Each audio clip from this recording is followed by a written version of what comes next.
Hi, it's me, Psychic Emma. Good to see you again. If you would like to find out more about how I offer my services as a psychic medium, please visit my website, happylight.co.za. Okay, so today we are discussing art. So I am an artist and I have always painted energy in my previous spirit range, which is on my website, happylight.co.za. You'll find the drop-down menu and art is over there, so you can go view my spirit range if you like. But the range I'm going to talk about is not on my website, but it is where I paint mythology through flow art. And it is nature, spirits, and mythology, actually. And I once had a psychic friend come over and was all like, oh, I see this nature spirit here and there and there. And I'm like, yes, come look at my paintings. I painted them. And they were like, wow, that's exactly what it looks like. And I was like, yeah, I know, I painted them. And it's pretty awesome how the whole flow art thing works. You can try it yourself. You can Google it. It's really fun. Anyone can do it. It's just depending on what you do is how it turns out. So yes. So mostly it just involves throwing around paint flamboyantly. I love it. It's just like flick it around and spray things and just chuck a bucket of water over it while you're at it, and then a hairdryer, and you just see what happens, and then it doesn't feel quite right, and then you wait for it to dry and do more things, and it gets all more and more extravagant, and suddenly it's all like, I did it, it looks right, I feel it now, I feel it. And then I look at it and I'm like, yes, that is the nature spirit. It's very cool. So I will get some art. Hang on. This is the nature spirit that hangs outside by my grapevines, just outside my outdoor lounge. So yeah, I quite enjoy her. You can also view her like this.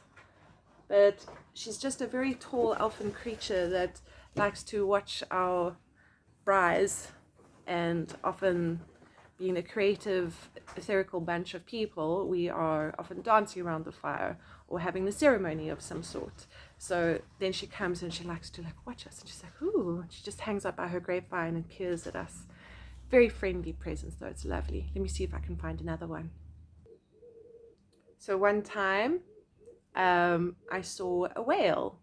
So I did an abstract flow version of a whale.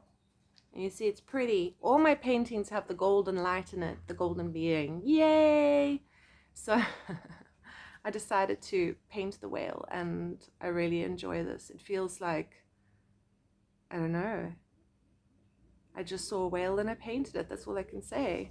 And one or two other psychics have seen the whale at my previous place where I lived. That's when I did this painting. They've also seen it, and they've also been like, wow, is the whale here? And I'm like, wait until you see the dragons. There's dragons everywhere. They're always coming out of the fire pit.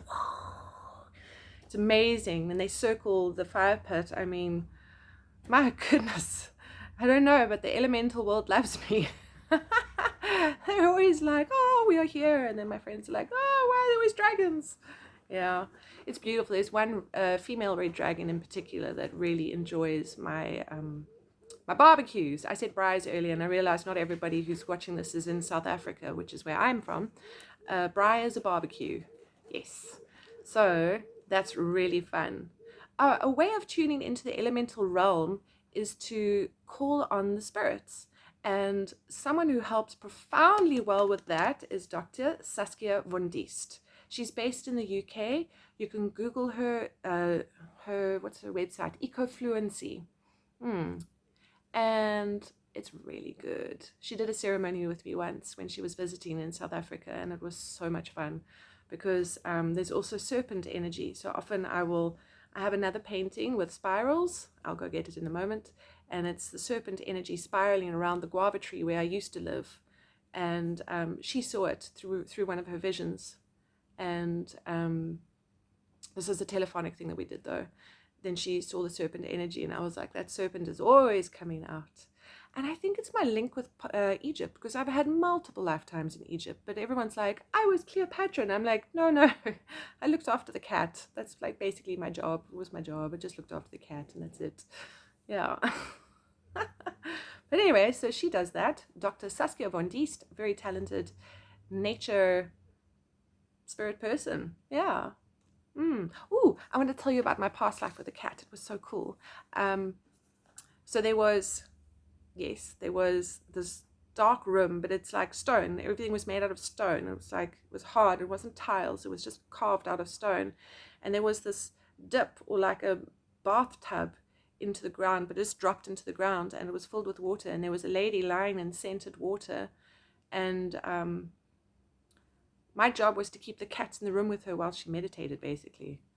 If someone can please research this and let me know, because I haven't found anything about it yet. I just remember this. I was in Egypt, and I'm like, the archaeologist has not mentioned anything like this, but I remember this. The dropped pool, and the lady lying in the pool, and the water is scented, and it's clean, fresh, cool water. And I was like 6 years old and having to fetch cats, but I mean, like, I don't know, those were big cats. Was this even on Earth? It felt like Egypt, though, because I had these memories in Egypt. And to keep bringing the cats back into the room, they had to stay, and I had to entertain them and keep them around her while she bathed as part of the meditation. And I wasn't allowed to be noisy. It's like, you know, you tune animals nowadays, like, shh, shh, no, come, do this. It's like, you can't talk to those cats. You have to, shh, don't say a thing. But it was a very interesting experience, yes. But let me show you the painting that I did with the serpent. I'm jumping between topics now. There we go. So let me tip it this way, that way. All the beautiful golden energies. So you can see the beautiful spirals of light, and that is how I perceived the serpent energy and the dragon energy of kind of shooting up out of the ground and then spiraling around us. So yes, you can imagine how much fun a barbecue is with me when you're with a group of psychics. It's lots of fun, but it's not like we're overly spiritual or only doing spiritual things. It's just, if it's full moon, maybe we'll do a ritual, and then the dragon or the serpent will come, and we'll just be like, wow, and then we'll continue to burn our herbs and be like, wee. So a very nice smudging stick is actually rosemary and lavender together, because in South Africa we have mpepo. It's like a native sage, and it also calls in the spirits, which is fun. But I really enjoy the cleansing properties of rosemary and lavender, and you will find that their medicinal benefits are, you can just apply that to like spiritually as well, because it really does work very nicely. So enough of that. I will tell you more anecdotes in another video. Thank you so much for joining. If you've enjoyed this, please subscribe. Otherwise, visit my website, happylight.co.za. I look forward to seeing you soon. Okay, bye.